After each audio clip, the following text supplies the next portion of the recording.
Hello and welcome to Off the Bandstand, episode 5. My name is Christian Wiggs. I'm your host. Today's episode is Kate Kortum, an incredible vocalist from Houston. She's currently over at the Frost School of Music at the University of Miami. She is killing it on all fronts out there, so much so that in her first semester, she already had a date lined up at the Birdland Theater in New York City, which is more than I think a lot of us can say.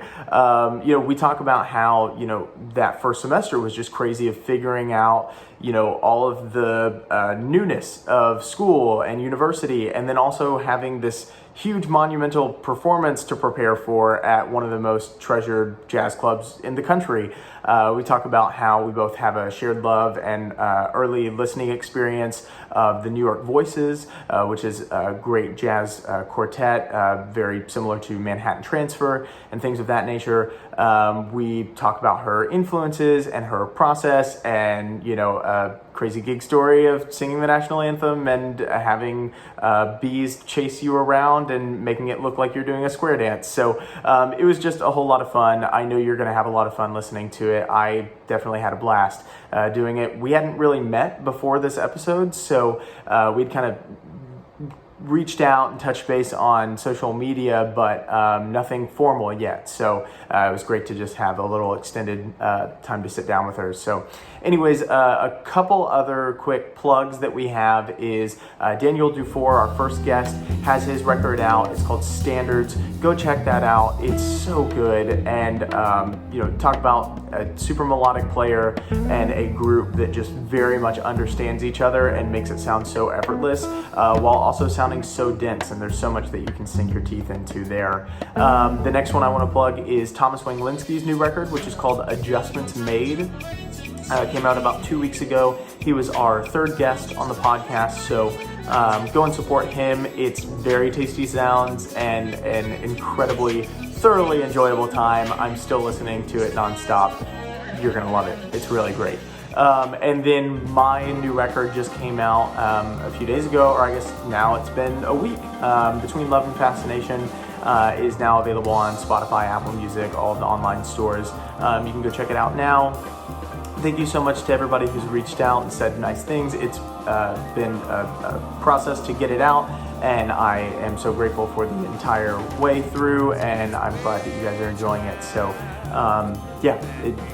if you want to check it out, then it's free online to check out, and if you also want to get a physical copy, you can go to my website, christianwiggs.com, and check it out there. So let's not delay any further. Without further ado, let's jump into today's episode, episode 5, Kate Kortum. This is Off the Bandstand.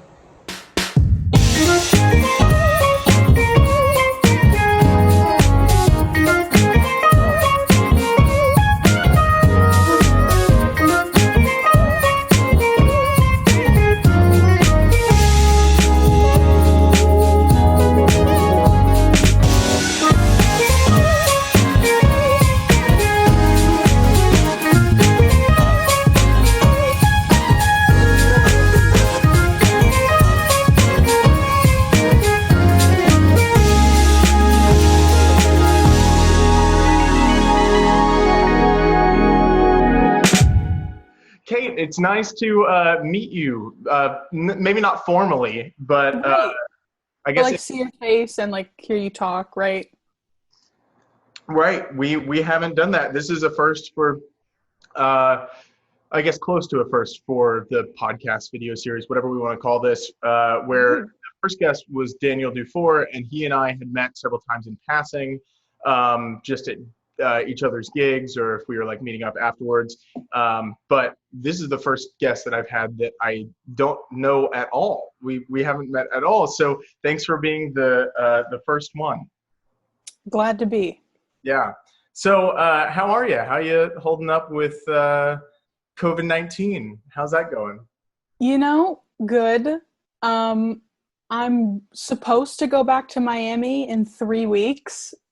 Will that happen? Have no idea. But, other than that, my brother had COVID for a little bit, so I was kind of a personal chef for a second. Okay. That was a fun thing. Yeah. But other than that, we're all good. Well, here's the good news, Kate, is that there actually are a very few amount of cases in Florida and around Miami. So you're fine, you know, like you have very little risk. Right. It's definitely probably safe. Yeah. For those of you listening that maybe this is far beyond COVID-19, Florida actually has lots of cases. So that's why it was funny. Just people often tell me that if I explain a joke and why it's funny, it becomes more funny. It becomes more funny. Yeah. Yeah. Yeah. Good deal. Well, Kate, I guess we have so much to talk about because we've, you know, kind of chatted back and forth because we have, I was going to say mutual friends, but I think we have a mutual friend, singular. Yeah. Singular. On Facebook, we have two mutual friends, actually. It's a singer in Houston named Wayne Ashley. Yes. So, but I think I met Wayne by chance in Austin. I was doing a gig for, it was some conference. It was some business conference or something. Mm-hmm. They just had us playing like a brunch jazz thing. And he came up and very nice guy. Very nice guy. And then he actually sang with you on I kind of went down the rabbit hole of your YouTube stuff back whenever your name had first come up to me by another mutual friend, which we'll get to in a bit. But yeah, so tell me about that. What was that thing that he was singing with you? Yeah, so I went to HSPVA, which is like a performing arts high school in Houston. And all of the seniors do like a senior recital because we all have an art area. And so I technically went to PVA for like saxophone and flute. So I was like in the jazz program, but like it sort of developed into voice being my thing. And so I love the New York Voices. I love the New York Voices. I did their camp when I was like 15 and I was like astonished and blown away. And like, they're all amazing people and singers and teachers. And so I really wanted to do their arrangement of On a Clear Day. So I was just like searching around for singers in Houston and asking my friends, because I, at that point, was just like not connected with the jazz scene in Houston. And Arik Schneller, who is the jazz trombone professor at, I want to say Texas Southern, although I could be really wrong. Okay. Edit it out. We'll just like, put it in where it's just like a very deep voice where I want to say it's Texas State University. Right. And I think somehow along the way I found Wayne and he sang beautiful bass for me on the New York Voices arrangement of On a Clear Day on my senior recital. Yeah. That Darman meter spot. Yes. Yeah. So a funny story about New York Voices is that, and we kind of came up, so you said you were at HSPVA. Where in like the Houston area did you grow up? So I grew up in like Southside Place, which is like sort of like just like Bel Air's like right next to it. Mm-hmm. So just outside of there. Okay. Yeah. So I come from Lake Jackson, which is 60 miles south of Houston. So, but people don't know that city and they don't know any of the neighboring cities. So it's like Lake Jackson, where's that near? Angleton, where's that near? Pearland, where's that near? It's Houston. I live in Houston. Right. You know, so, but we have a big, I guess it's a really nice performing center, especially for Lake Jackson, that's attached to the community college of all places. Not to downplay the community college. Wow, I'm really digging myself a hole. Anyways, there is a place, and it is called the Clarion. And they, as soon as it was built, I mean, it's like a world-class hall. So they were having all these people come in. And the first people I saw there was Take Six. And then the second people I saw there was New York Voices. And that was my introduction to jazz. And that's why I was like, oh my gosh, I don't know what this is, but I have to do this. And so that was 2007. I was in like the 7th or 8th grade at that time, and they had just released A Day Like This, which On a Clear Day is the 4th track of that record.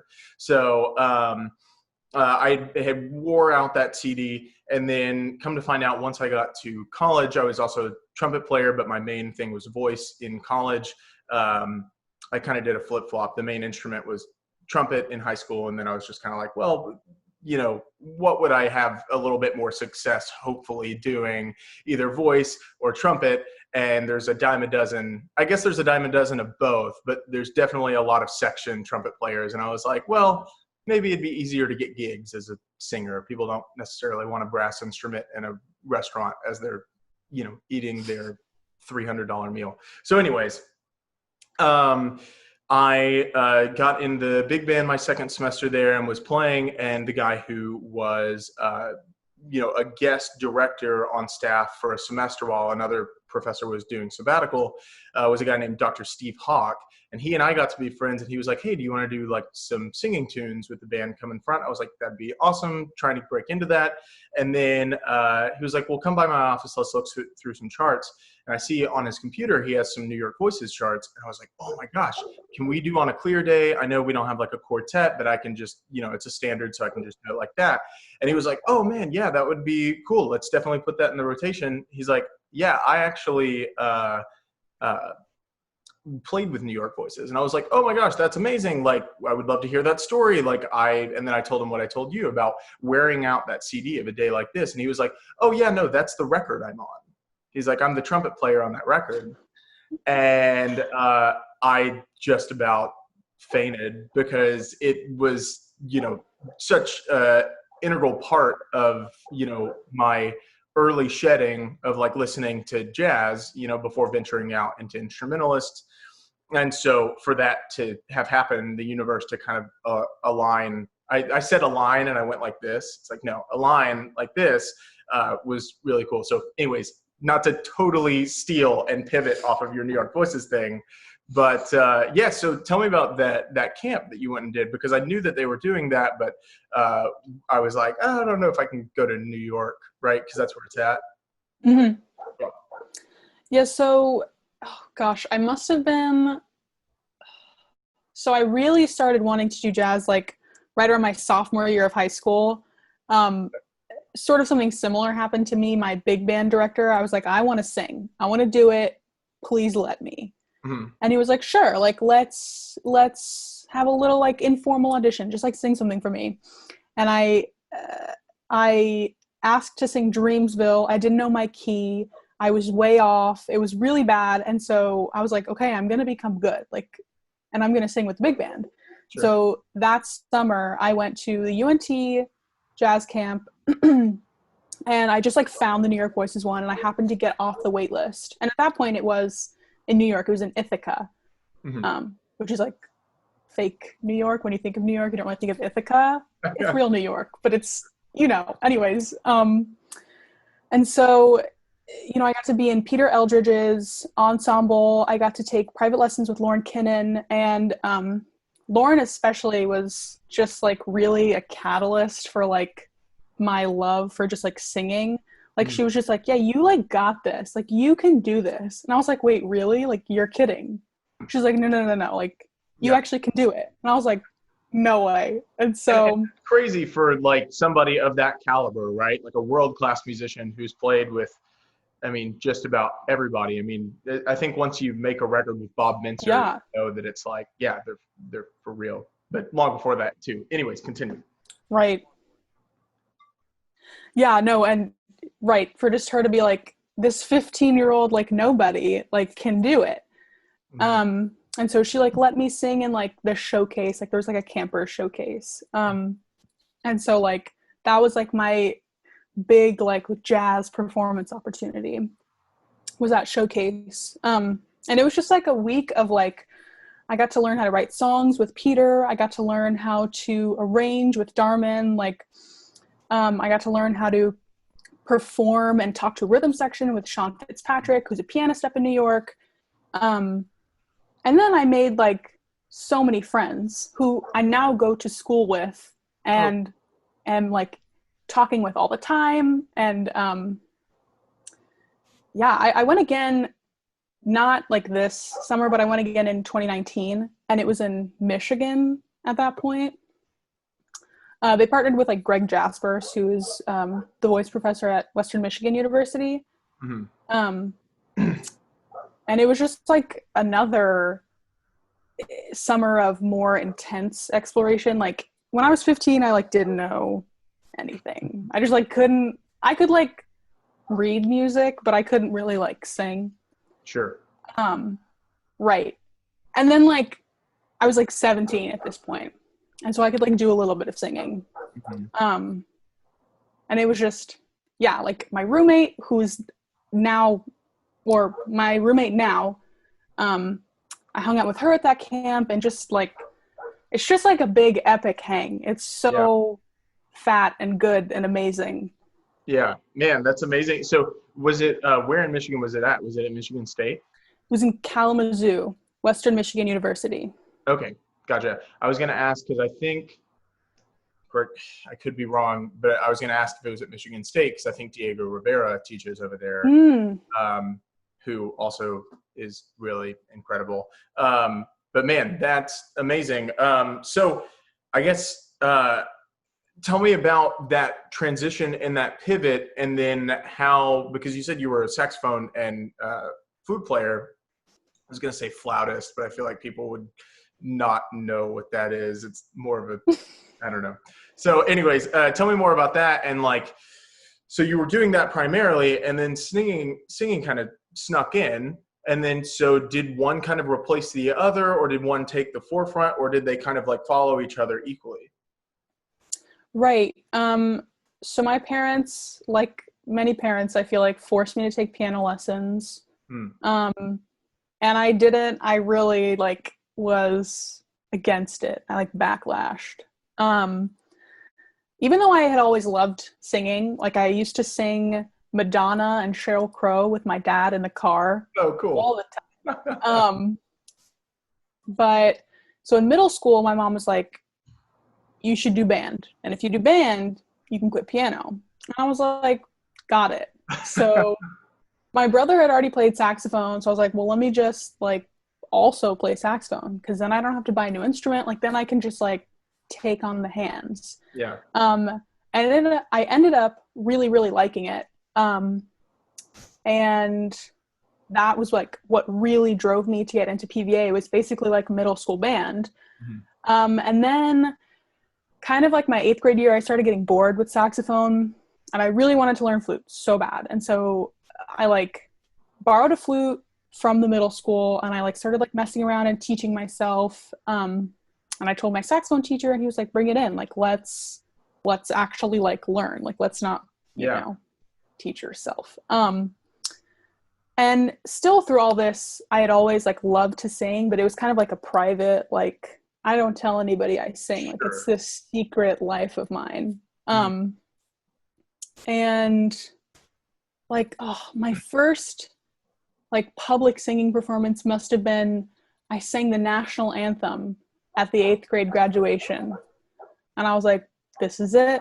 I'm hooked, like, I sang many more national anthems after that at many empty basketball games. But it was definitely like my sophomore year where I was like, these people who play jazz, they are cool. And I want to be them, and I want to be friends with them, and I want to be good.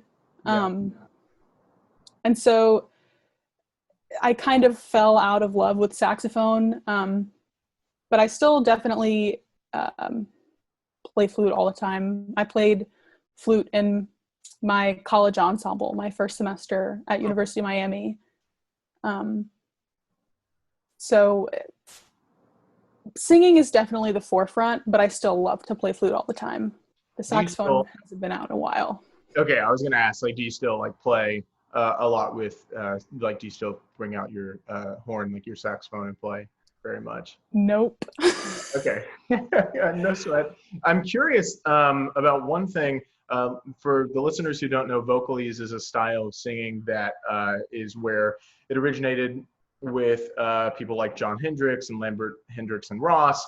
And of course, you know all of this already. But it is where you take improvised solo, and then after the fact, you take that recording and you attach lyrics to it.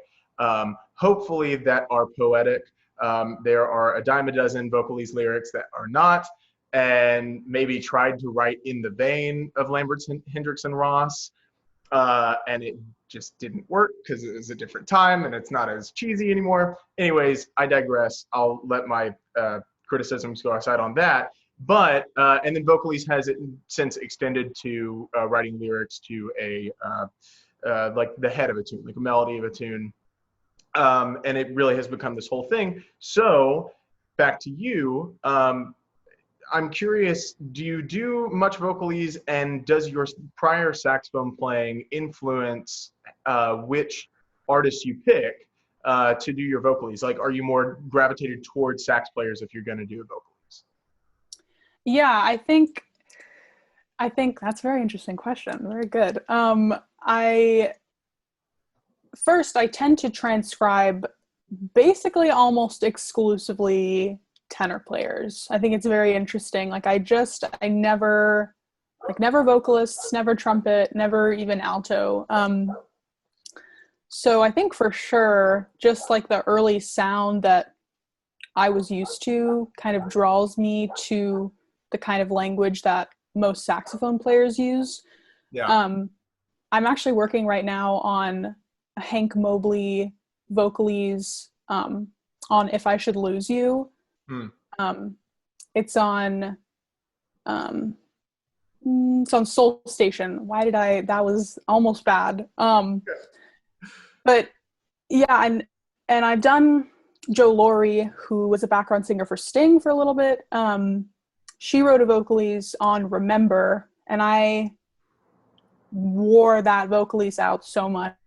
I just like emailed her to ask her about the lyrics. Like I wrote it all down. I did the whole thing. So yeah, I definitely am for sure drawn to saxophone players when I'm transcribing and doing Vocaleses.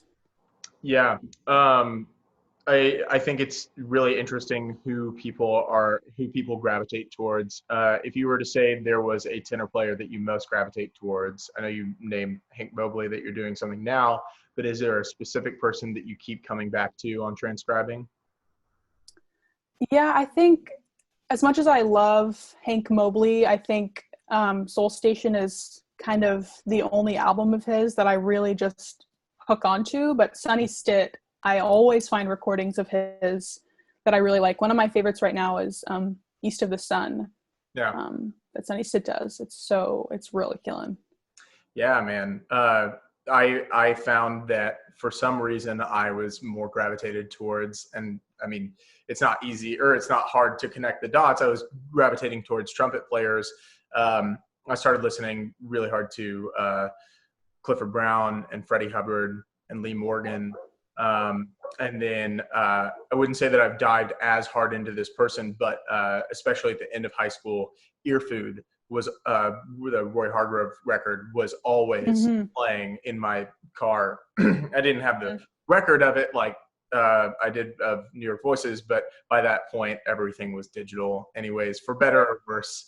But yeah, I found that I geared a little bit more towards those people. And I don't know if it was a feeling of being intimidated by saxophone and how many notes they can just cram into a solo, which I'm not saying like any of those notes are extraneous. Like I surely wouldn't say anything against Sonny Stitt or any other sax players, Dexter Gordon, like I wouldn't say a thing.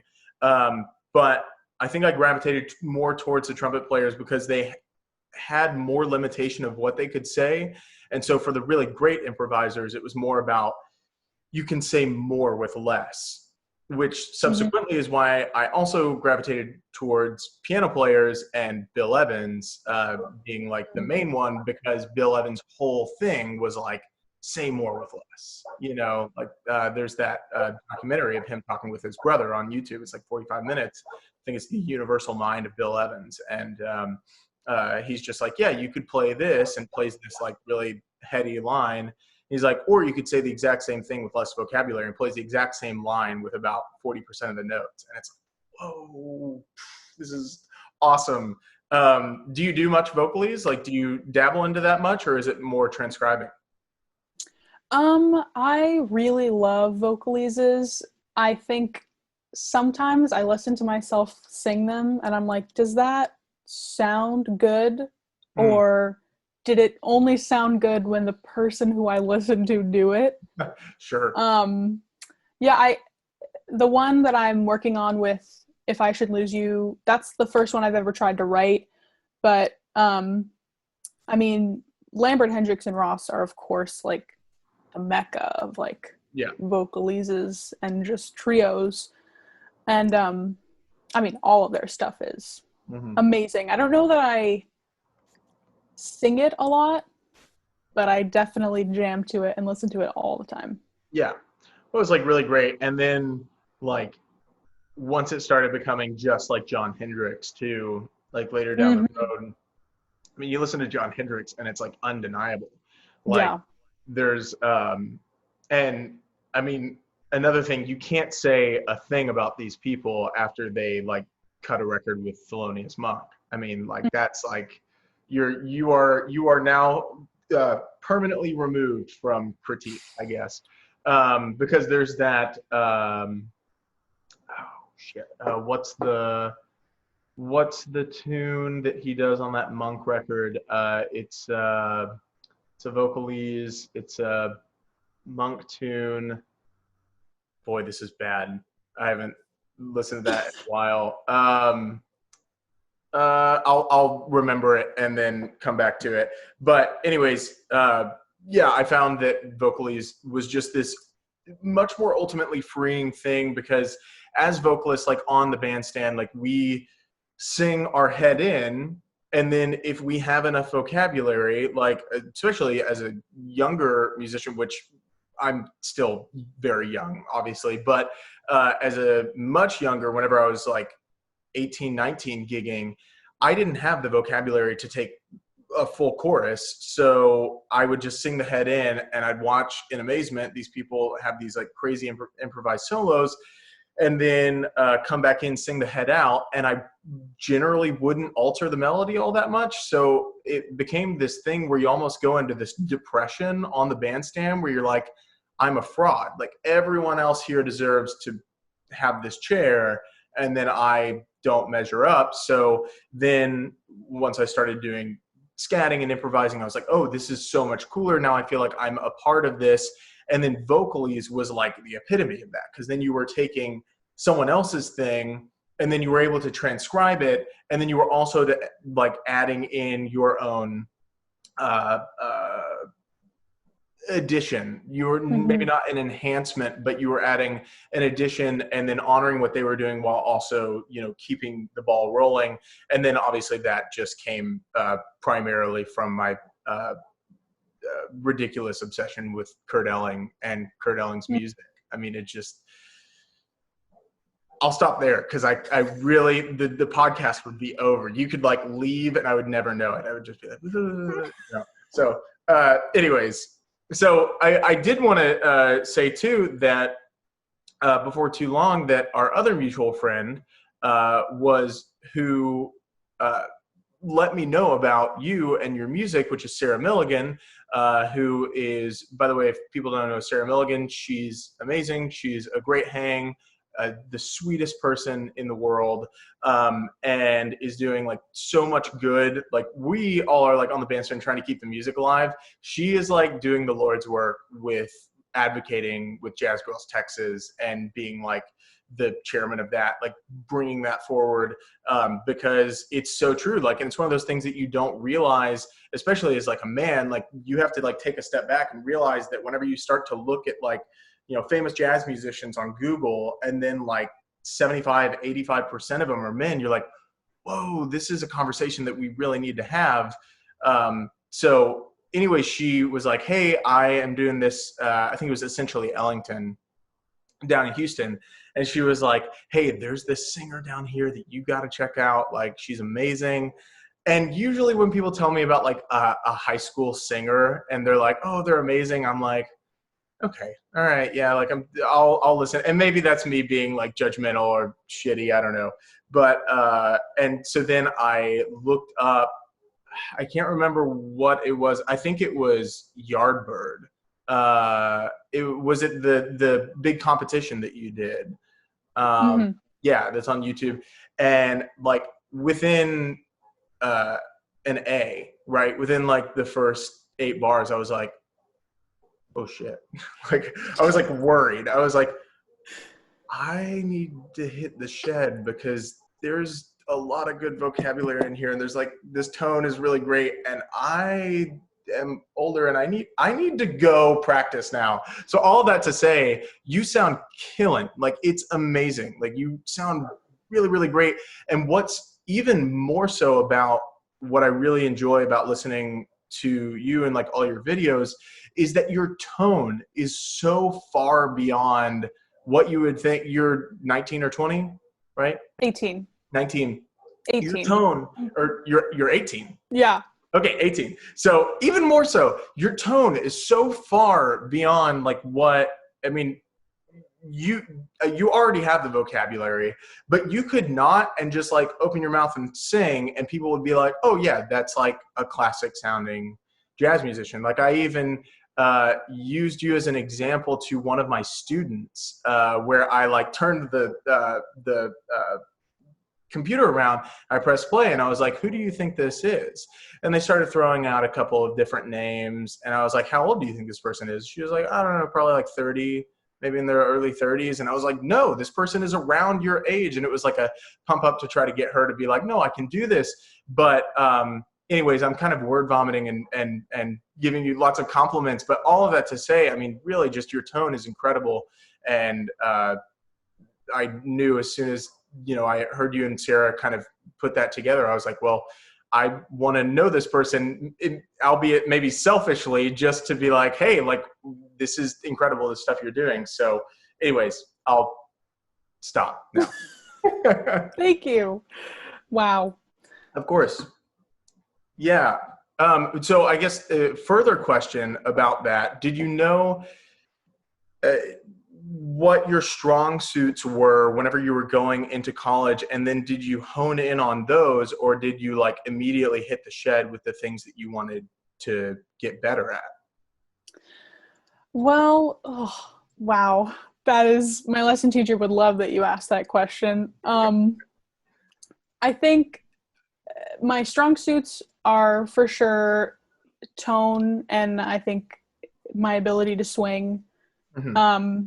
I mean, that's all I shed forever is just that. And so, you know, when I got to Frost, which is the music school at University of Miami, the first performance I did was this like medium swing thing, and it was just like 2/5 after 2/5, and I was just like in the zone. I was getting it, I was jamming, and then what was it? I go into my it was called Sweet Pumpkin. Okay, cool. And I go into my lesson with Charlie Christensen, who is now actually Dr. Christensen. And he was like, let's do like something Latin. And I was like, you want something Latin? And so like I immediately go into this like Carmen McRae, like swing, get into it, like, ooh, kind of thing. And he was like, that's not what this is. Like, you need to just like remove yourself from this and like honor the tradition. And for a long time, I really was like, no, this is not me. Like, I don't do this. I only do if it's swinging. Like, this is not it. Mm-hmm. I think after a while, I kind of started to realize that like, that's not cool. Like, that's, you know, if I really want to be well-rounded, I need to shed that stuff. As hard as it is and as sucky as it is, definitely helps. And I think the hardest thing to do in that and in general, just in shedding the things that you're not good at, is to just like remove yourself from like the shed. Like I kind of had a struggle with like, well, this isn't my identity. You know, like I don't do Latin tunes. Like, that's not me as a musician. And similarly, in my first improv class, the whole improv class was about odd meter tunes, And I was like, this isn't cool. Like, I don't do this stuff. That's not what I do. Yeah. But I think I had to learn it quick. Just like sort of removing your identity and recognizing that like it can grow and change. Not to like get philosophical, but sure. It's really hard, especially if you've kind of been on your own in discovering jazz, which I very much was all through high school. Yeah. You're kind of like set and like, this is me. This is who I'm going to be. I'm going to be a young swinger. And like, that's it. That's what it is. And so as painful as it was, I definitely tried as hard as I could to shed the stuff that I was pretty bad at and just didn't ever do because I didn't have a natural aptitude for it. But, you know, it's an ongoing thing. Yeah. But I really try and do it. Absolutely. And it's hard to like break out of those things that, because you kind of wrap your identity around the things that you're really good at, right? Like you were saying, and then you kind of start to build a confidence around those things, which you need that confidence in order to hit the bandstand. And then so whenever somebody comes and asks you to like, you know, just like, you know, a whole nother thing, like that was me with, I mean, this is like totally outside of jazz, but I remember at like 19 or 20 being asked, or not really asked, just kind of like told, hey, there's this gig, I need you to be on it. And I was like, okay, fine. Like, what are we doing? Is it just standards? And they're like, no. It's a 60s British invasion gig. And you're going to sing like, what was it? Like Yardbird Sally and like, or like not Yardbird Sally, Mustang Sally, and like House of the Rising Sun and a bunch of Beatles tunes and a bunch of this and that. And I was like, I don't know, you know, like I can't really do that. And it was all like, you know, just like obnoxiously high, like tenors in the 60s singing pop music was just like, you know. So I was like, I don't know if I want to do this. And then it turned out that ended up being a huge discipline for me to come back to jazz, because the main thing that I needed to learn, which then I subsequently went on to learn whenever I went back to jazz, was that requires a lot of straight tone and it cannot have like a lot of vibrato, which then opened up myself to a whole nother world of singers, like jazz singers, because you have a dime a dozen of the very like bel canto, you know, just like lots of vibrato, like classic big band singers. Like if you listen to like Rat Pack stuff, like that's what you're going to hear. Like Sinatra, like, you know, like is a legend, but he's just a little bit more, you know, kind of, you know, laid back because he's had some whiskeys and is going to sing with a big broad voice because that's like who he was, right? And you couldn't say a thing about him because you were going to get like whacked by the mob, so you just went along with it. But yeah, so, and then furthermore, the way that I started to realize that into jazz was when I started listening to Kurt full-time, or not full-time, but like a lot whenever I was 20, and I was like, okay, I can mimic all these other singers and I feel like I can pick up on all their stuff. I cannot sound like Kurt in the car or like in the shed at all. And I didn't know why. And then I realized it's like, oh, he has like mastered the art of like straight tone and then knowing when to use that, when to use vibrato. So to like wrap that up in a bow, yeah, it's super hard because you don't want to focus on the things that you're not good at, because then you feel like you go through this transition period while you're learning that of like, okay, now I suck and everything I'm doing sucks because now I'm focusing on this and I'm not focusing on like swing like 100% of the time. So now I feel like both are lacking. And so you go in this little divot, but then that discipline makes you go like shoot up until you have to do another divot again. Like I always tell my students, you know, if I'm drawing a path to success, it's like, okay, you're really great for 2 weeks and then down for a couple of days, then this, and like, I'm like, okay, what kind of line is that, right? And it's like an upward line, but there are some downward parts in it, but overall you're going up. So, yeah. Yes, I know that line. Maybe a little too well. Goodness. Yeah. But for you, it has paid dividends almost immediately. So I was wanting to get to this as well. So I remember seeing just like on Instagram at one point that you went and did the Jim Caruso's cast party thing, right? And I don't know if I've met somebody who I love more just instantly than Jim Caruso. He just like comes up and is like the best dressed person in the room, has like the biggest smile. He is the most good looking host showman of all time. And I was like a little bit timid whenever I went to the cast party, but Benny Benak texted me and he was like, no man, he's like, I'll text Jim, I'll vouch for you, just like go and like talk to him. And it was a lot of fun, but I saw that you did that, and then not long after it was like, hey, got a big announcement coming up, and I was like, okay, cool, she's probably like releasing a record, like that's probably like her next step. And it was like, I have a date at Birdland. What was that like? Holy hell, you know?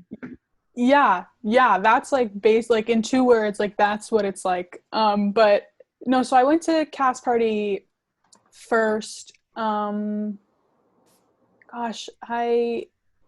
must have been my mom and I took a trip to New York over the summer just for fun because we wanted to. And that's one of the things I really wanted to do was cast party, because my roommate, Joey Bianco, is a New York City native. And so she does it all the time. So I'm like, I want to do that so bad. And so I went and I did it. And you're so right. Jim Caruso is just like, he just has this way of like making awkward people like not awkward. And I'm like the most awkward. Yeah. And he just like plays off of you. It's like totally fine and good and cool. And actually their pianist, Billy Stritch, he's a Houston native. If you didn't know that.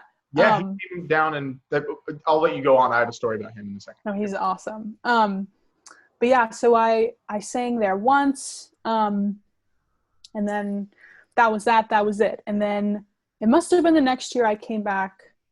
I can't remember why I was in New York. It must have just been, again, for fun.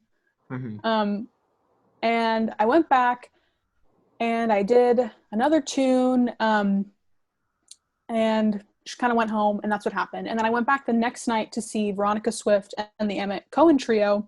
And after, I know, they are literally incredible. Burning. Hot.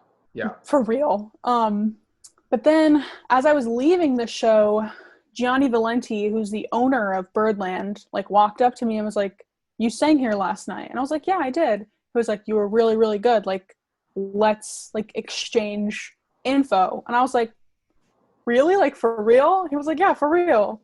And so like we did that. And then like a month later, I'm like messaging with one of the bookers, and she's like, how's like November? Like what's it like then? And I was like, it's good. Like I'm home.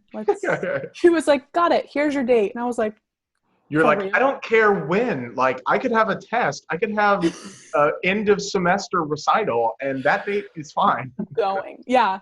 Like getting the email was kind of like, I was like, is this like for real? Yeah. And I got it actually when I was at New York Voices, and I kind of like panicked. I was like, I have no idea what to do. And so I talked to Lauren Kinnan, who is just, she's in the New York Voices. Yeah. And she was like, Kate, like you have to like do it. Because I was like, do I accept? Like, I have no idea. She was like, you're stupid. Like, yes. Yeah. And she helped me like craft the whole thing. Like Sean Fitzpatrick, who's a pianist for the New York Voices camps, he played with me on the gig. Cool. And one of my friends from University of Miami, Patrick Levy, bass player, he lives in New York. He played with me. And Evan Hyde, he graduated from University of Miami quite a bit ago, but he's a friend of Sean Fitzpatrick's. He played with me, and so it was just like all the Miami, New York Voices energy. It was awesome. And so for like my first semester of college, I was like trying to like figure out like college and like finals and stuff. And then like on the side, I had this like show that I just had to like worry about. It was really crazy. Charlie really was just like the man. He was my lesson teacher. He was the man through the whole thing. He was like, Kate, like, it's gonna be fine. Like, what can I do to help you? Like, everything's gonna be fine. And I was like, yeah. But yeah, and I got to do a Lambert Hendrickson Ross arrangement with my roommate and my other best friend, June and Joey. Doodling, yeah. It was so much fun. I arranged it for SSA, and yeah, so we did 2 rehearsals. I did Cast Party again, and promoted, and Lauren helped me promote, and it was I did the show downstairs in like the theater, right? And it was almost sold out, which was crazy. I invited a bunch of people. Veronica Swift showed up for a second. Emmett Cohen showed up for a second. Ashley Pizzati was there. Yeah. It was just like, it was so like weird and surreal, but like it definitely just like fueled my fire like that much more. Like I was like, I really want to like be a performer, but like that's not realistic. And then like I did the show and I was like, oh, like that's what I'm gonna do. Like, yeah, that's it. So it was crazy, and it was just like, it was amazing. I can only imagine, man. That is ridiculous. And two, like,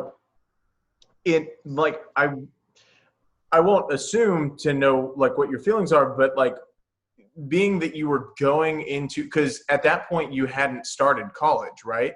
Whenever you like met Johnny? Yeah. Yeah. So like I would have to assume that it almost feels like this sense of, wait, did I just skip like 13 steps? Like what, how, and it's another thing where it's like, yeah, that's how that can happen. Like it can happen that fast.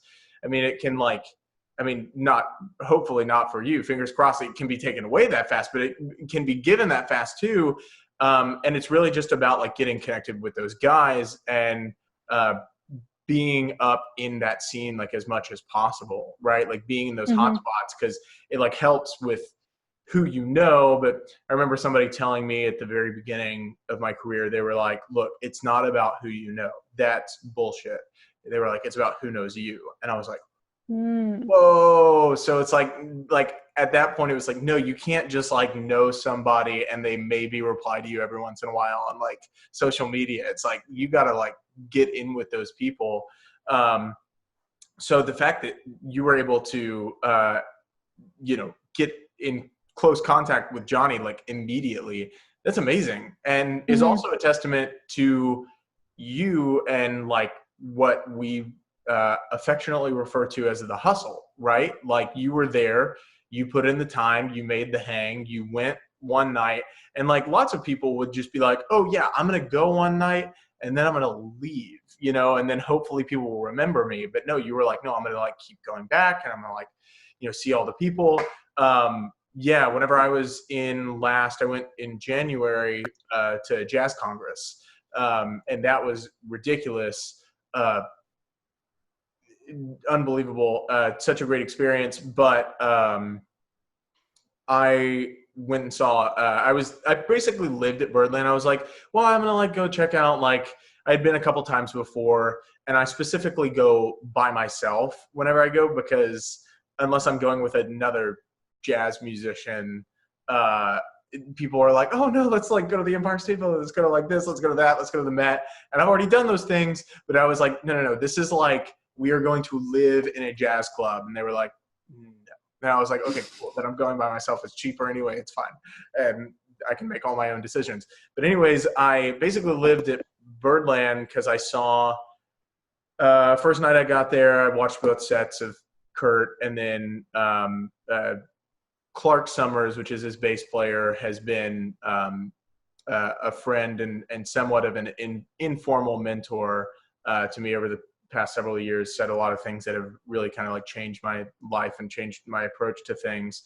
But he's like the most humble person in the world. Like he would just be like, no, I didn't, I just talked, and he's the best. Anyways, so I went and watched the first set, talked with Clark a little bit, watched the second set, and then the next night went back and saw Stacey Kent, which I don't know if you listen to Stacey Kent, but she's great. And Jim Tomlinson, her husband, sax player, is also really great. And then the next night it was Cast Party. And then, before I saw Kurt, the first set I caught was Veronica Swift and Owen Trio. And oh my God, like anytime when people are like, oh yeah, who should I check out? It's like Veronica Swift immediately. Like she's the one, she's going to put us all out of business. She's going to take all the gigs in the entire world and there's going to be none left for us. And Emmett is like, it's infuriating to listen to Emmett play because it's almost like he's like playing a game with us. Like it's nothing to him because the way he can move on that piano is ridiculous. And I often get the thing whenever I say my name, people only hear Kristen Wiig, like the SNL person. And so I went up and talked to him afterwards and he was like, thought I was playing a joke on him. He was like, Kristen Wiig, like, are you joking? And I was like, no. Christian and Wiggs, 2 G's and an S, plural. But he's just like the greatest, like unbelievably good. And then a bass player who I play with most frequently here in Austin, his name's James Suter, I think went to Frost with him at the same time.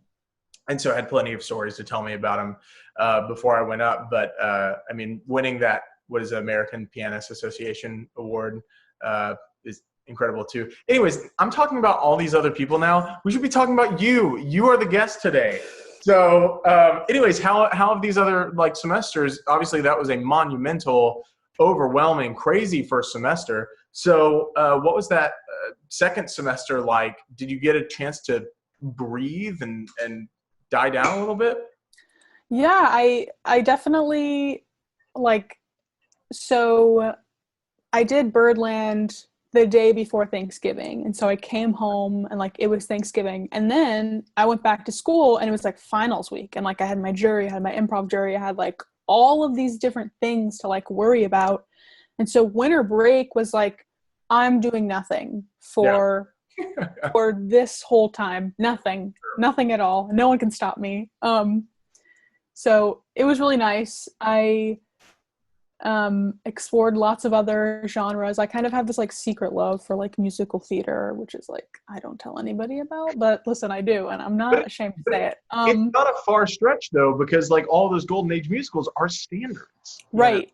And those are the that's the kind of stuff I like, you know, and Hamilton. But who doesn't like Hamilton? Yeah. Anyway, so yeah, my second semester was really great. It started out amazing. I was having fun, coasting, shedding lots. And then like, I was like, oh my God, like it's a girls' spring break. I took Joey in June. Joey's my roommate. June is like, we're just like a group. You can't ever see one of us without the other. Sure. They came to Texas. We went to the rodeo. Like we did the whole Texas thing. Like, and then they were like, hey guys, like 2 weeks, we're actually going to like extend spring break. Like everything's gonna be fine and like you will come back. We're like, okay, cool. And then like a week into that 2 weeks, they were like, actually, you're not coming back at all. Yeah. And so online, the music school was, to say the least, rocky. I mean, it was for sure just like everyone was kind of in denial for a second. And then we were like, okay, this is like permanent. So I sort of had to like learn how to record all by myself. It was a lot of like, hey, can you pretty please make me this piano lead sheet and record it at this tempo and please make it good so that I can, you know, submit it for my jury. And yeah, so it was crazy. I miss all of my stuff, as so sad as that is to say. It's all in Miami. All of my clothes. It's all there because you didn't go back.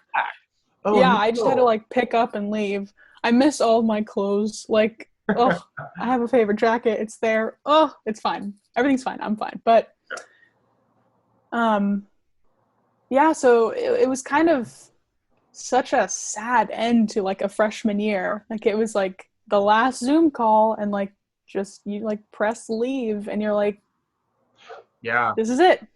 And even furthermore for like the people who like were graduating, right? Right. Yikes. Yeah. It was definitely like a lot for, I mean, all of the jazz program was kind of just like, what do we do? Like, Yeah. there's like so many performances that nobody has gotten to see and perform and do, and like recitals and all these different things. So yeah, it was, I had to learn how to record, which was really good and painful. Recording is so painful. No one ever talks about that. But yeah, for the months that I was there, it was really good, and for the months that I was here, it was pretty good too. You know? Yeah, I think that's recording is a hard lesson to learn. I very early in my career was gifted a Friday night spot on 6th and Congress in Austin at a steakhouse for 3.5 years. And that was like when I didn't know anything. And it like over the course of that really helped me it became like a real life shed, right? Because it was like do or die. Every Friday I'm playing a 3-hour set, and I've got to fill that time, and I have to learn tunes. And I'm also of the mind, I don't know if you are as well, but I'm also of the mind that like any amount of a mic stand, a music stand, or music or lyrics in general is a block between us and our audience, and everything needs to be open, direct line of sight, and it all needs to be here. And I'm sure that was was that the case at Birdland, where it was just like entirely memorized? Yeah, I had like a music stand with all the things I was going to say in between the songs. Like, you know how singers do that cool thing where they're like, oh, I just have this conversation that I'm going to say right now. And isn't that so funny how it leads me into this next song perfectly? And the pianist is playing behind me. And so I had that in really big font. I also have a really bad astigmatism. So like, it was like when I say really big font, like I mean like really big font. And so it kind of looked ridiculous, but yeah, it was, oh man, I remember so many FaceTime calls where I was just like, hey, can you pull up the lyrics to Doodling? Mm-hmm. And then like, if I get them wrong, can you like yell at me? And they were like, wait, are you okay? And I was like, yeah, I'm fine. I just like, I keep getting them messed up. Please help. Well, Doodling's not easy because it's like 7 choruses of lyrics. Oh God, yeah. And it's all the same thing too. Yeah. Well, I think too, like another part of that is I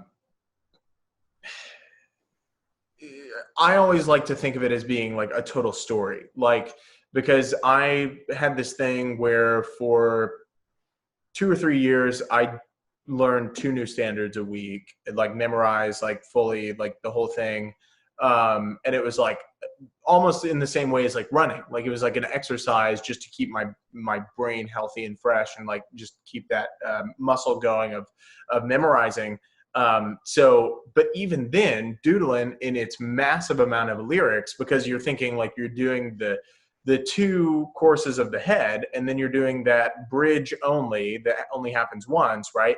And then you do the 3 verses of Vocalist, and then you open it up for solos because you got to take a breath at some point, and then you do 2 more choruses if you're going to do those 2 other choruses. So to say that you were like, yeah, just yell the lyrics at me is not shameful at all. It's almost a prerequisite just as a safety net. Yeah, especially whenever it's like something as high stakes as the Birdland Theater too. But yeah, to go back to my original point, I go on tangents a lot. Listeners know that. Everyone who knows me knows that. I talk too much. I try to scale down on it. But I found that at those gigs, I was like, well, these gigs aren't doing me any good if I'm just recycling the same thing. So it was always new tunes on every single gig, and I would try to learn, like I would try to do a whole set of things that I was either old tunes that I'd never done, because if I was doing tunes mixed in with like tunes I do all the time, A-list or standards, and also more like BC list, then I would just start getting bored and my mind would start to drift. But I also found that I recorded every single gig, and some would say that this is not good. And I would say at some point, depending on the person, this is also not good. But I would pack up my gear. I'd put it in my small Honda Civic Coupe. And then I would get in my car, plug in the auxiliary cord. And as I'm driving away from the steakhouse, I'd play the gig. And I would listen to it all night. And Lydia, my girlfriend, God love her, would put up with it, because I'd be gone for 4 hours because I'd leave an hour before the gig. I'd play the 3 hours, and then I'd get home, and then I'd still be listening to the gig. She's like, "You're obsessing over it. You need to stop." It's like, no, but this is part of the shed. This is part of the hustle. I need to remember what I was thinking and why I made these choices. And recording yourself can be the worst, because you may think you have like a really great gig, and then you listen back to that recording and you're like, fuck, man, like I kind of sucked. Like that did not sound good. Or I'm like super bright on that. Or why did I take a breath there that totally defeats the purpose of the phrase? Or like, why did I think that me superimposing this over this chord worked? Because it didn't. It just like fell flat. And then you can tell even worse than just like a recording of yourself singing, because between every song, if you do a whole, hour-long recording for each set, what worked and what didn't based on who was applauding after each song and who wasn't. Yeah.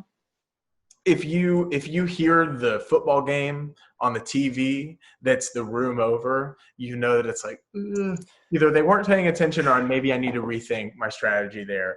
But all that to affirm your point, recording yourself is really, really hard, because it's the most humbling of things. But maybe that's why we're singers, because we already have big heads and we need to be very severely humbled immediately after, so we don't just go, Oh yeah. Yeah, it's easy to like get into like, especially like doing weddings in restaurants. I find this especially, it's like all these like old women are like, "Oh my God, you sound so beautiful." And I'm like, "Oh, thank you so much." And like, then you like listen back and you're like, did she hear what I was hearing? Like, were we hearing the same person? Because like, even more humbling, I find, is like watching a video of yourself. Because then you're like, yo, what is wrong with your face? It was good timing that I brought out the whiskey as soon as you said that. Yeah. Yeah. Actually, if I can go on a tangent about faces, sure. I have such a funny story about faces. Absolutely. So speaking of the Birdland gig, I posted it on Facebook, and I posted it in a bunch of like New York City jazz, New York City women's jazz, girls jazz, singers, New York City. And I was like, hello, please come. And I posted it in all of those groups. And so, of course, some of those people came over to the post that I put on my like actual page. Mm-hmm. And this one woman, her name is Marilyn. She found a video from when I was like 15. I was singing like Twisted or something, like something like a 15-year-old would sing, right? What an amazing tune, by the way. Oh my God, I just heard Twisted not long ago, like maybe 4 or 5 months ago. It was the Mark Murphy. Oh, so good. Anyways, continue. Yeah, no, Annie Ross. I just like listened to that and I was like, that's really good. I want to do that so bad. And so, but I had this like phase where like stank face, like it was kind of my thing. I was like, this is like kind of like ugly, but like I'm gonna roll with it. Like I'm just gonna like go full fledged. And so for the National Young Arts competition, you have to send in videos. And so I posted them out on YouTube. And this lady under my Birdland like promotional post, she was like, young lady, your singing is fine, but those faces, they're absolutely awful. And she posted a compilation, like 4 images of my 15-year-old face from that video. You know what? Let me just I put a disclaimer that every once in a while there's going to be some explicit language on this podcast, but fuck that, man. No. Yeah. Vibed you out in public. Like that's like, She that really is did. a DM, man. That is a DM. And also like at the same time, like, A, I don't know you. B, who asked you for your opinion? Like, C, like, and not to say that we shouldn't take the opinion of people, you know, but there almost needs to be like a prerequisite of like who it is, right? Right. Like if you know, some person, I was gonna say from my hometown, but I also don't want to alienate my hometown. If some random person came up to me at a gig, and they have, and told me, hey, like you should do more of this, I'd be like, okay, yeah, for sure. And as soon as they walk away, I'd just be like, cool, man. Like, what a vibe, man. That is, I'm so sorry that happened to you. If I were like, I don't know if you deleted that comment, but like I would have like deleted that comment and like messaged them back and been like, thank you so much for like the feedback. Or I will absolutely like put it back in my thing or whatever. Like, I don't know. Anyways, I'm so sorry that happened. Boo. Boo. Yeah. Big boo. Yeah, no, I like commented. I was like, thank you, like, for the feedback. I was 15, like, you know, I've been told so many times, you know, like, I would just simply say that, you know, maybe commenting on young people's posts as a stranger isn't such a good idea. Like, maybe just privately message them. And then, like, the mob of, like, everybody's parent that I knew, like, commented. Like, my theory teacher. In your defense. In my defense. Okay, great. It was probably the most fun I think I've ever had on Facebook ever. Yeah, it was like my theory teacher, like my TA, like my roommate's mom, like all my friends, like were just like, are you kidding me? And like they dug dirt on her. It was this whole thing. I felt very loved in that one moment. But I hope you kept receipts. I did. Okay, good. Yeah, she deleted her comment and so deleted all of the replies, which is really sad. But yeah, faces, man, they will put you in your place real quick. Yeah, but like even to that point, I mean, Veronica posted something on Instagram the other day, which was like, here's a picture of me performing. I don't take good pictures whenever I'm performing because I make faces, but faces don't really amount to what people think they do. Like, it's more about like the music of what you're doing. And I think that comes from more of like a superficial selling point, like commercial side of our industry. Because like, I don't know, like if you were to show a picture of Dizzy Gillespie playing, you know, double F, it's not really the thing you want to hang on your wall unless you're a jazz musician. I mean, the cheeks, I mean, and also probably like the sweat and the veins, but you listen to Dizzy Gillespie's playing and you're like, no, like he's the greatest. Like he's like amazing. He has a club in New York named after him. Like, what are you going to do? But I think that while it is a good exercise or a good like thing to be aware of so you can change that, I feel like people are not focused on that as much when they're listening to us performing. I mean, yes, it is a visual component because people want something that they can look to. They want a focal point, which unfortunately, you know, speaking, usually I kind of talk down about singers because by and large, and you and I in our first conversations talked about this, where like singers maybe don't know their key, they don't know like tunes, they don't know, you know, they can't count off their own tune, they can't do this, they can't do that.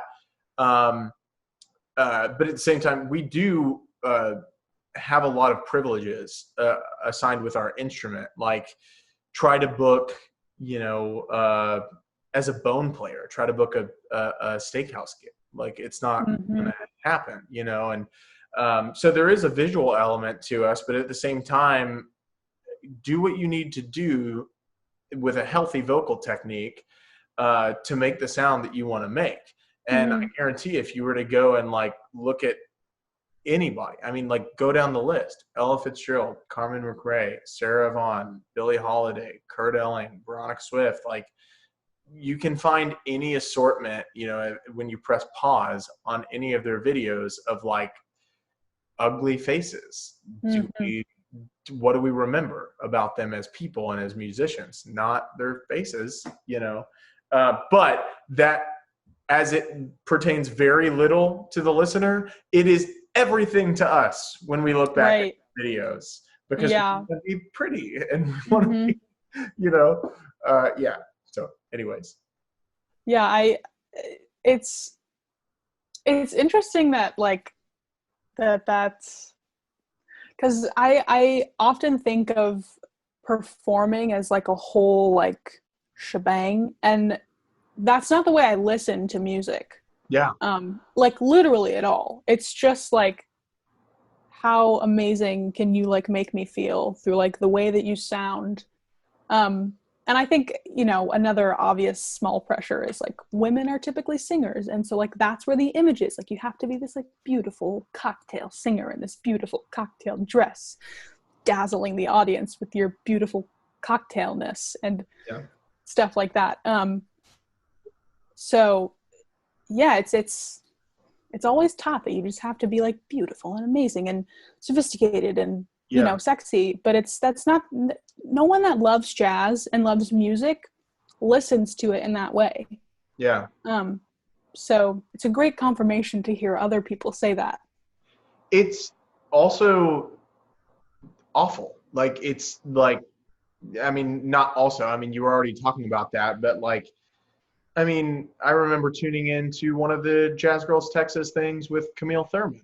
And she was talking about like an experience where, you know, I don't want to, it was a while ago and I don't want to say what it was and then have the story be slightly wrong, but there was like sexual misconduct.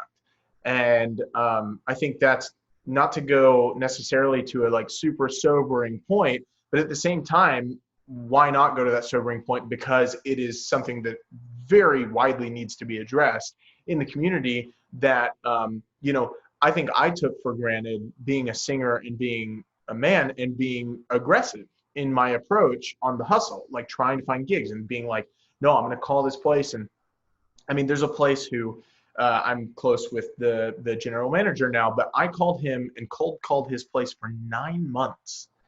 And, you know, every 2 weeks I would call, maybe sometimes, you know, I would not go with 2 weeks. I'd do like 1 week. And I was always respectful, but I was persistent. And something I never considered at the time was, okay, well, what if I was a woman and I was trying to like book this gig and I was calling all the time? How differently would I have been treated and would I have gotten the gig? And even furthermore, like something that I think is a completely different issue in the way of being oppressive is, did I get the gig, but why did I get the gig? Did I get the gig for the wrong reasons? Did I get the gig because they liked what I was doing, or did I get the gig because the booker liked what he saw? So as a man, I'm not going to speak any more on that. Feel free if you want to speak on that. Like, I'd love to hear your perspective. Yeah, I think it's kind of an interesting experience, especially being a young woman, because I think it's just like compound on compound. It's like being a woman is just like in jazz is just like you're naive and you don't know anything, and like being young is you're naive and you don't know anything.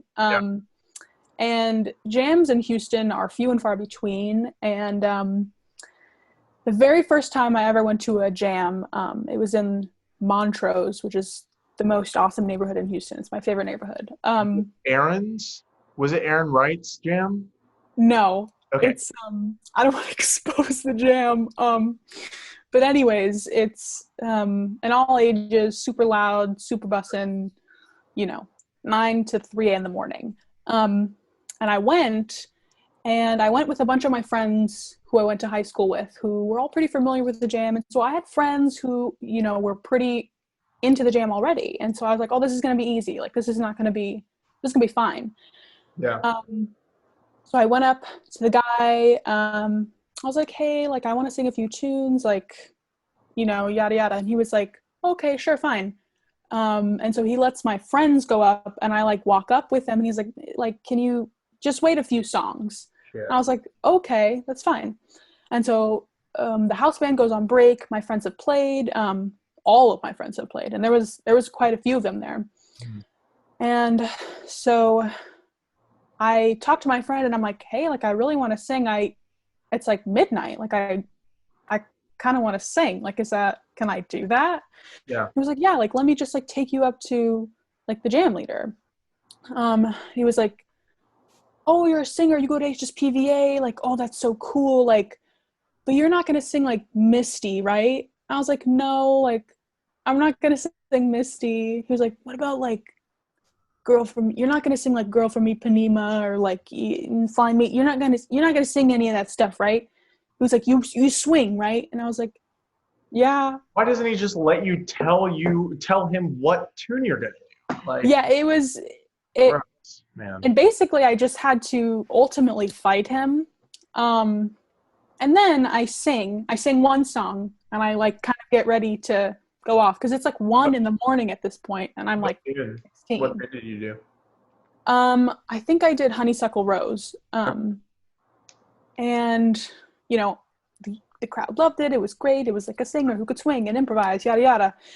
And so I like get ready to hop off, and he was like, oh no, like I want you to stay on more. And I was like, okay, like I'll do another tune. And like I eventually do 3 or 4 tunes and I hop off, and he's like, oh, like I always know you HSPVA kids are going to be so amazing. And like, I was like, man, like 10 minutes ago, you didn't want me on your stage, like, what's the deal?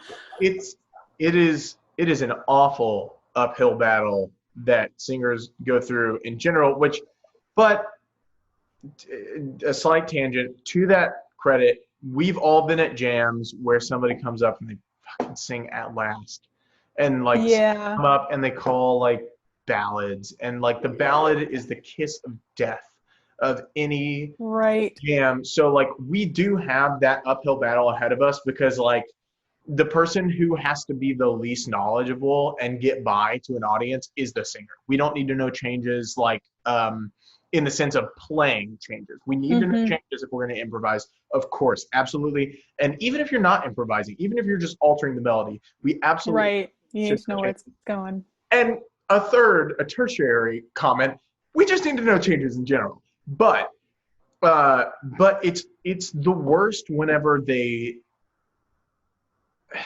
it's demeaning whenever they bring us up begrudgingly.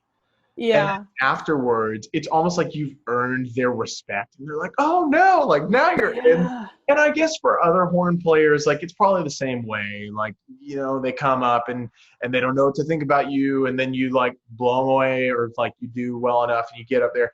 But there is something to be said about singers where it's just this instant connotation that it's like, oh, this person's not gonna. And for a long while in Austin too, like nobody would take me seriously. And I felt like here was the jazz scene and I was here and I was calling all these people out of the, to come to my little gigs, but they wouldn't let me in because it was like, we're not a singers club, or we're not doing this and that.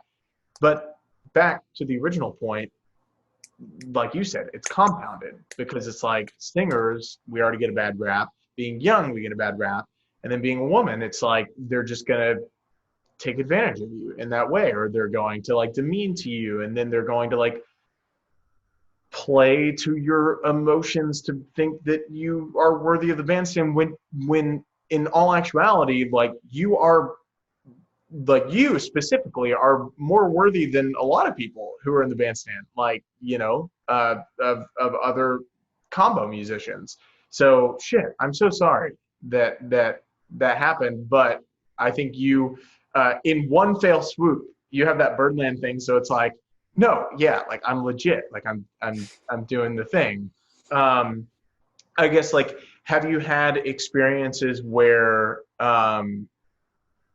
it's been like a fake experience where people have been like nice to you and then you find out that it's like not that way? And also, this isn't like a gotcha podcast, not for you, not for them either, but just like to provide more awareness of like, that is a reality of your progression of a professional musician being a woman. Like, do you have any comment on that? Yeah, I think so in high school, I played saxophone in the big band. Like I played alto, and typically I played second alto just because I wasn't really a good improviser on the horn. And when I started singing, I was playing in the top big band. And so, you know, all my really good friends were in the top big band. You know, I had my friend who played tenor one right here, my friend who played alto one right here, and we you know, and I talk about like jazz boy culture a lot. Like if people know me, like they know like jazz boy culture is like so gross and awful and terrible. But for probably like my whole junior year, it was just like, I just kind of like broken into the jazz scene. Like I just like won like a small Young Arts award. I applied for Downbeat. Like I sang with the big band at this point. Like I was kind of like in the school scene a little bit. Mm-hmm. And just like for a long time, they kind of like tortured me. Like they were like, do you even know like what key we're in? Like, do you know the changes? Like, what's the first change to this tune? And I love these guys now. Like they are my best friends. Yeah. And so, but I tell them this a lot. I'm like, you made my junior year like miserable. Tell them then, just be like, what's the first lyric to the first 4 bars? Right. Yeah, and I would have conversations with them, and they were like, you know, where we would talk about like women in jazz, and my director would talk about women in jazz, and you know, they would just be like, well, you know, like we would have more women in jazz if women were just killing. And I was like, do you hear your, like, you didn't just say that, come on. Yeah. And like, it was, you know, and I had a pianist friend who, you know, loved singers and was like, oh, I want to help you, like, let's do this. But for a while I was just like surrounded by jazz boy in high school, and it wasn't really until like I got language and like became in that like I was worthy of their respect. And I was just like, that's not like how jazz should be. Like, yeah, you shouldn't have to be killing to be worthy of friendship and just like human respect. Like, of course. Yeah. And I know it wasn't out of like, I actually hate you. It was just like teasing. Mm-hmm. But you know, it gets to you. Teasing is painful. Yeah. Right. You know, and especially like, and I'm not like kidding with like, he's on my left, he's on my right. Like every other day for an hour and a half, it would just be like these two boys just being like, you're a stupid singer. Like you don't even know changes. Like, it's funny that you play saxophone. Like it's, you know, and so it's just like, it's tiring to have to like be complicit in that situation. 'Cause you just have to like laugh. You can't like be like, hey, that's not cool, you know, or you should be able to do that. But at the time it wasn't really acceptable for me to be like, that's not cool. You know, it's just like, like, that's so funny. Hi, I'm a singer, you know? And like them, like, I think at that point too, like another thing like we could do and like younger people listening to this can do is be like, okay, well, let's play like, you know, let's play the 32 bars of September in the Rain, and then don't give them any time. Just go 1, 2, 1, 2, 3, and then like say we're going to start at the top. And if they fumble the changes, be like, well, bitch, you didn't know the changes either. So like, don't come at me. You know the changes when they're in front of you, when you're looking at I Real Be. But, and that is a hot topic in Austin. Oh my God, is it a hot topic in Austin of whether or not to use I Real Be on the gig. Obviously the whole thing is like, know the changes, but, and it will help you to be more connected with the group if you know the changes. But some people are like, oh yeah, you should just hear it in general. And it's like, and you know, these people are my friends on both sides of it. Without attacking any which one person, I'm going to say like, yes, absolutely. You should be able to hear things as a singer and a horn player and adapt. But for rhythm section players, especially piano, guitar, and bass, you cannot hear what you do not know. You have to have the changes, because it's not going to be like, oh yeah, I know we're just doing like a 2/5 to G, and then we're going to do, you know, it's not like that. You have to know, because that's the foundation, and then everybody else, which is like the privileged people, like the horn players and the singers, and you know, and then the drummer is like off on his own island, right? He just needs to know, like, you know, not to say that drummers don't need to know changes as well, but anyways, that was another tangent. But yeah, absolutely. And I'm so sorry that is part of the reality of what like women go through in jazz, but I think it's really great. Like, we're gonna have Sarah on in a bit, just to talk about like her experiences, and also like Jazz Girls Texas, and like get that more out there, because of the fact that like what you said, where you said that people, oh yeah, we'll have more women in jazz if they're more killing. But think about how many like male jazz players are not killing. Like, it's a numbers game. You have to have more people and the people who are super killing are maybe taught to like go down a different path and don't like go down this thing. But then to say that women aren't killing is to invalidate an entire century's worth of female jazz musicians, who arguably have been the ones who paved the way for, like, the person who paved the way for scatting was Ella Fitzgerald.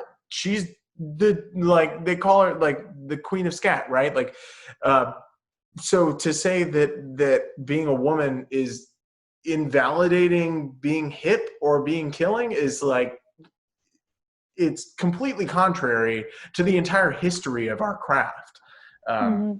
Anyways, as a man, I'm going to stop talking about that, because like I should not be the loudest voice in the conversation. It's an endless conversation for sure. Yeah, absolutely. Well, I also want to be respectful of your time, and it's getting a little later, but we do have like some questions that, or there's only one person in the room, questions that I'd like to ask like at the end of everything, and it can be as short or as long as you want. For people that are listening to you and are wondering, like I was wondering, and then we talked about it, you know, like who are the people when you are performing? Are you trying to channel anybody specifically? Are you trying to channel elements of each one of those people? And who are those people for you that you find really like scratches the itch of the style that you adore? So, I mean, the person who I always like think of and love, and even when I take a break from them, I always come back and just like, it's Carmen McRae, like endlessly, like period. Just like, she, like, all of her stuff is just so, like, I couldn't even put into words the way that I think she sings with such like conviction, and you know, she's right there in the moment, and she does literally whatever she wants. And you know, there's this album, The Great American Songbook, with her, and it's live, and she has Joe Pass with her, and it's just like the whole album is like this experience. And I remember like one summer just like listening to that album, like that was the album that I listened to for the whole summer, because every time I listened, like there was something else that like I could find that was just so amazing. I think more recently, I've really been channeling people who write their own lyrics. Norma Winstone and Fred Hirsch too. I mean, they're kind of a partner. Their Songs and Lullabies, that whole album is just like filled to the brim with like emotional content.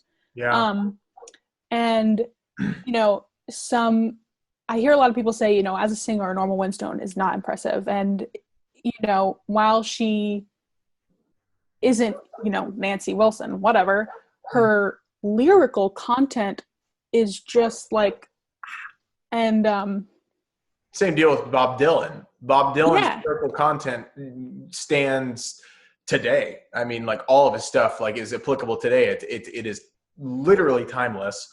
And but he's not like the greatest singer, but he is iconic in his own way. Right. Yeah. And so I think when it comes straight from them, it's just like there's nothing that you can like compare it to. It's like these are your words, and like how do you just make people feel like that and write like that?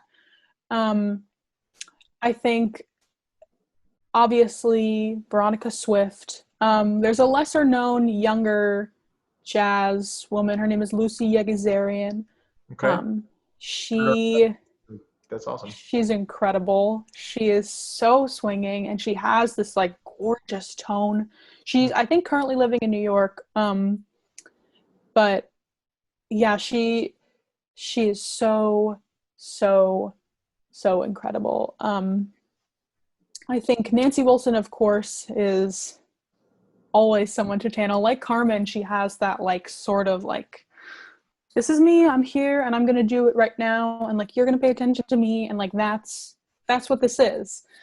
Guess Who I Saw Today is one of her most famous recordings, and there's this one version of the recording that's on one of her live albums, and I can't remember what it is, but basically she uses the verse of the tune that's like typically rubato to kind of like tell this story and like flip it and make it kind of like tongue-in-cheek and like can I curse? Is that okay? Sure. Like, like you asshole, like you cheated on me. And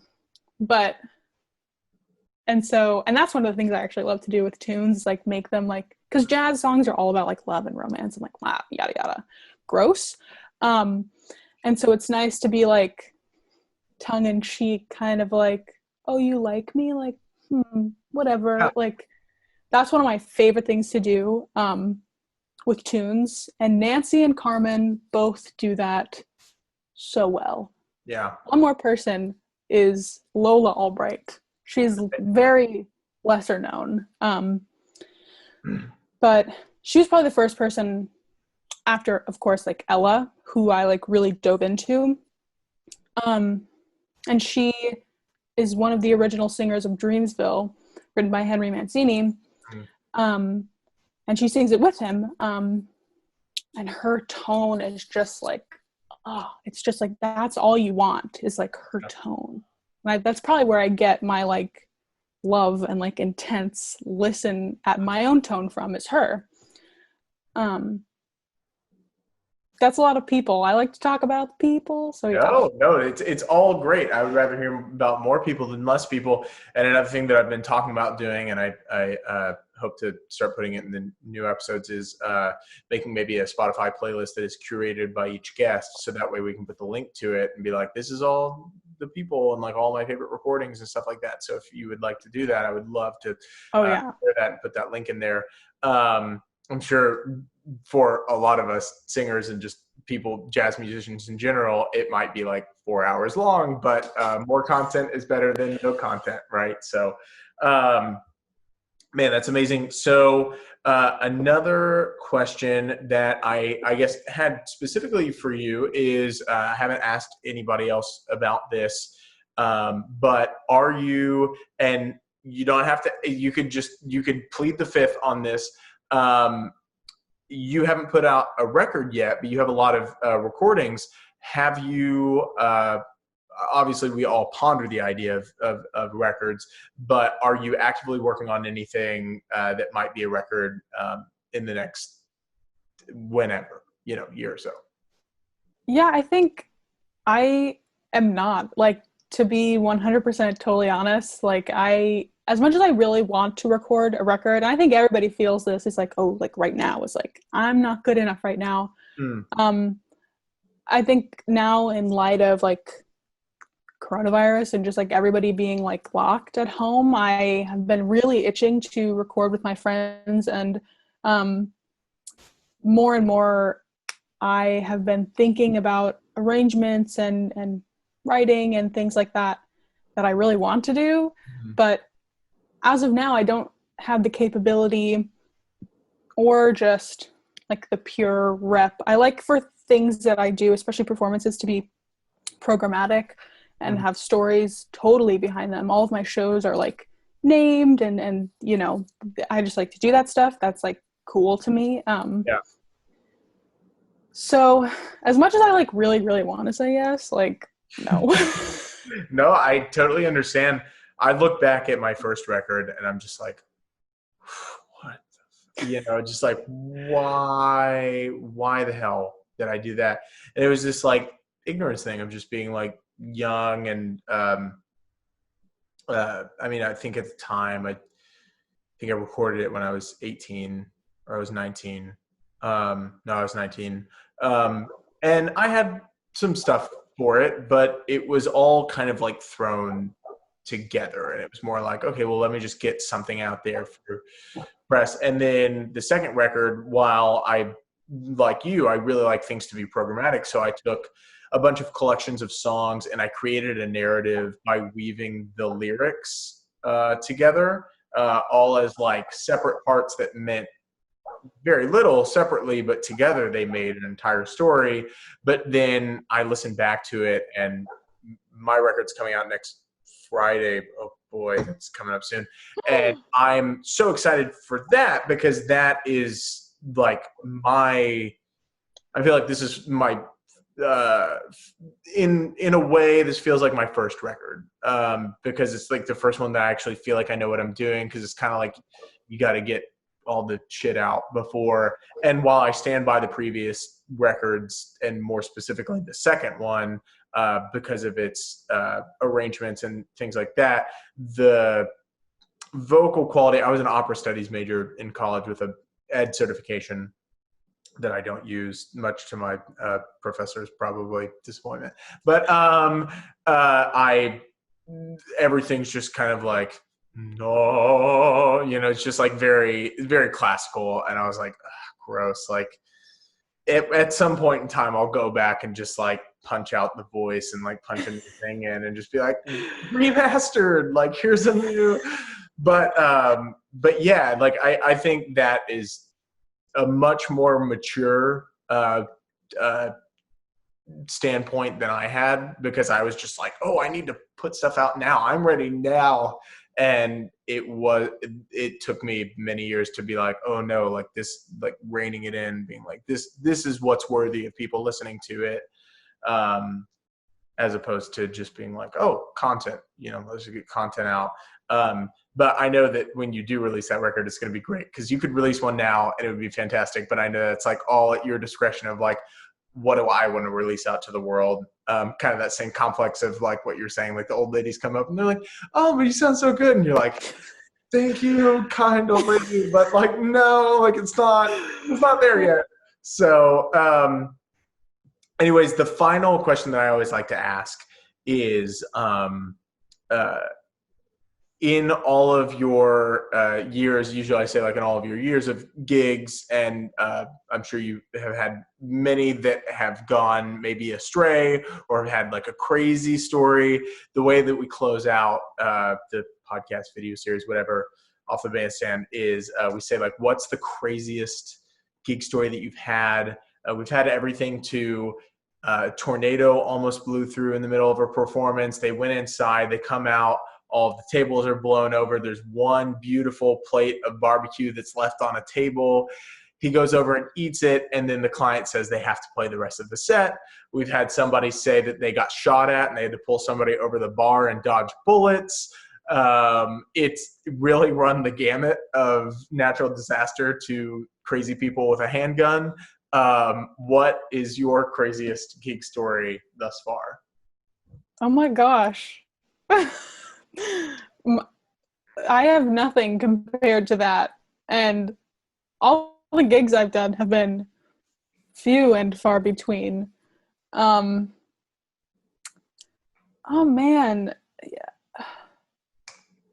you know, and it could be a rehearsal too, like it doesn't have to be a gig, right?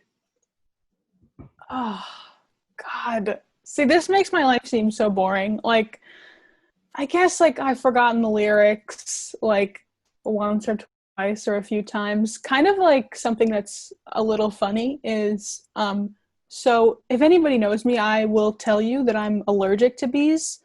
Not true. I'm not in the slightest bit allergic to bees. Sure. Am I terrified of them? Deeply. I am terrified of bees. If I even see a bee or wasp in my vicinity, I'm booking it, like I'm running. And so this was when I was like just like a wee child. I must have been like 13.